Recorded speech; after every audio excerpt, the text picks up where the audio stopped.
Hey, what's up guys? My name is Matt. Today I'm going to be bringing you the follow-up video to my unboxing last week on the Fear of God skate mids, and today I'm going to be giving you the review of the Fear of God skate mids. Kind of what my thoughts are after a week of owning these, wearing these pretty much every day since I got them. So let's get right into the review. If you are brand new to the channel and you stumble upon my video, my name is Matt. I do a bunch of fashion videos like this, kind of more niche brands and brands you don't really see videos of online, or clothing or shoe reviews that you don't really see online much. Today I wanted to look at the Fear of God skate mids because apparently, to my knowledge, I don't see many other reviews on this shoe, and to me, this is one of my shoes of the year. Now really, what separates this from a different shoe, what separates this from the Fear of God line in general? In my opinion, with Six Collection, Jerry really brought it back to the California roots in terms of skate culture, in terms of kind of bringing back that whole look, but elevating it up one notch. You can really see it in his 101s, where it pretty much just looks like an elevated Vans, to where even like the skate mid, you could say that it kind of looks like a skate high from Vans,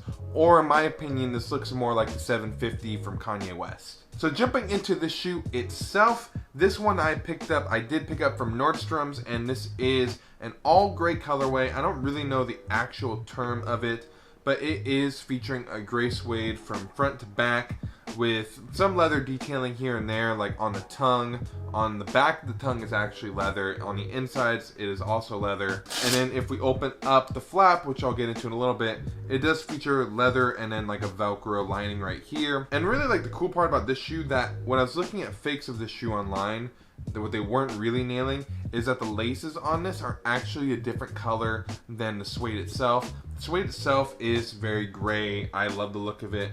But then it brings it more to an earthy tone with the laces, which, I mean, you're not really going to see when you're wearing this shoe at all. But I really love the look of these. Even if it didn't have the flap here, I still think that these laces go with it perfectly, and it's such a subtle detail that really kind of brings the shoe down, but it just sucks that you don't really get to see them when you have the flap over top. Now, speaking of the flap, this is really where it kind of brought me back to the 750. This flap right here, it does go all the way across the laces, so when you're looking at the shoe from the beginning, from top to bottom, you're not really gonna see laces at all, which is kind of a cool look. Depends on how you want to look at it. I was never a skater, if I'm being completely honest. Tried skateboarding, and I landed straight in between the rails, just like that. Wasn't fun.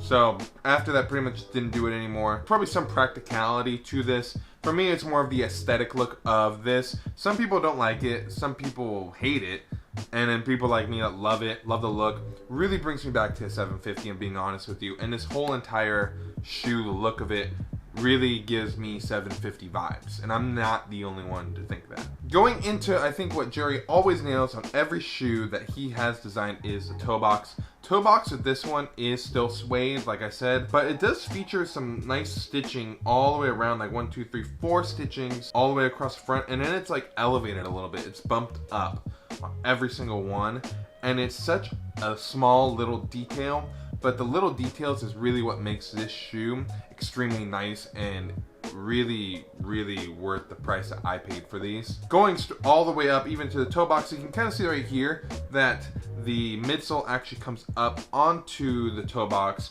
which I believe is reminiscent of skate shoes in general. This still no different. And then going into the midsole of the shoe, it is just a rubber outsole, nothing crazy. It is more the Fear of God look, where it has a big beefy sole for the most part. It will give you like an extra 2 inches of height, or maybe an 1.5 inches. No, I'm not measuring honestly, but you will get some height when you're wearing these shoes. On the back, you'll have the only branding on the shoe that is visible to the public, which is just Fear of God on the back here. The only other branding really on the shoe is on the back of the tongue, where it says the Fear of God, your size, made in Italy. And on the bottom right here, where I'll say Fear of God. I can't really comment on the traction too much with this shoe.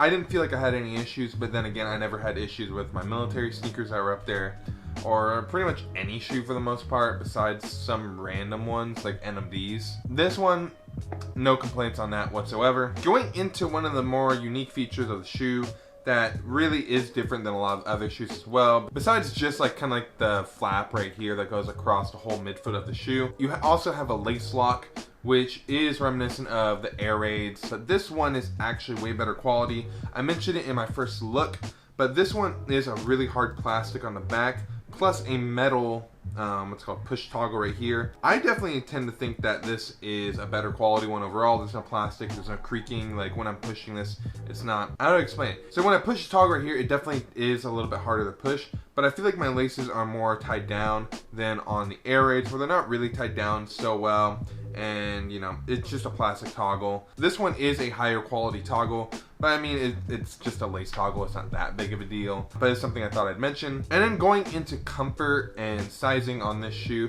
for me, I'll start with sizing first. Sizing, I went true to size. This is a true to size shoe in my opinion. If you're not used to Italian footwear does tend to run long, but it doesn't really run wide very often. So if you're not used to Italian footwear, you might think that there's way too much room in the front, but your foot's fitting perfectly everywhere else. So, I mean, that's up to you on how you like it. For me, I went true to size. I went true to size on my military sneakers. I go to true size on pretty much every Italian shoe besides common projects, which I size down on. I have zero problems with these at all. That doesn't make sense. I've just had no problems with these in terms of sizing. And then getting into comfort on this shoe, comfort, in my opinion, has been decent. It hasn't been amazing. Like, I would say that the military sneakers are a little bit more comfortable for me personally, but just a little bit harder to get on due to the fact that you pretty much have zippers on the side and kind of squeezing your foot into that way. This one, in my opinion, is a little bit easier to get your foot into and get on due to kind of like this back part right here that, I don't know, I think just helps you get your foot in and out a little bit easier. A little aesthetic too for it, but overall, comfort is good. It's nothing amazing.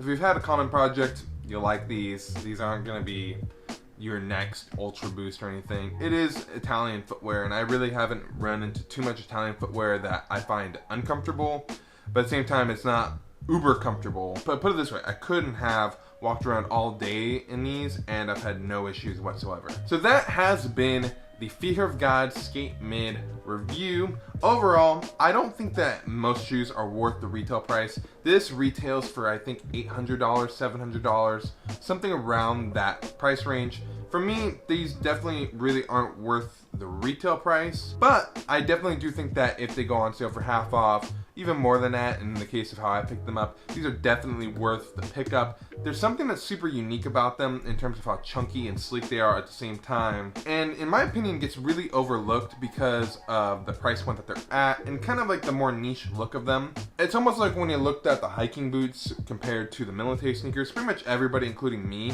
went with the military sneakers, but honestly the hiking boots were really nice as well. These are no exception. I think the one-on-ones get a lot of looks because they are at a cheaper price point, around $450 to $500 depending on which colorway and model you buy, and then you can buy them on sale for around $200, $250. These ones, when they go on sale for 50% off, you're still going to be paying around $350 for them. But in my opinion, these are definitely worth the price point. These are better quality than most other shoes I have. I actually like these better than some of my Balenciaga Arenas in terms of quality, and definitely feel like these will last longer and provide a little bit more of a unique look to it. But these are just my thoughts, and full disclosure that I personally feel that this is my sneaker of the year, and I'm super happy I picked it up. I always find it weird when people give the Sneaker of the Year award to just a colorway of a Jordan 1, a colorway that like a Jordan's already been out. I personally like looking at sneakers like a silhouette, so since this sneaker came out this year, this to me is something that I don't see often, is something unique, is kind of like a take on a classic shoe, and just done well from a quality standpoint, from stitching, from the silhouette, from everything about it. For me, I love this shoe.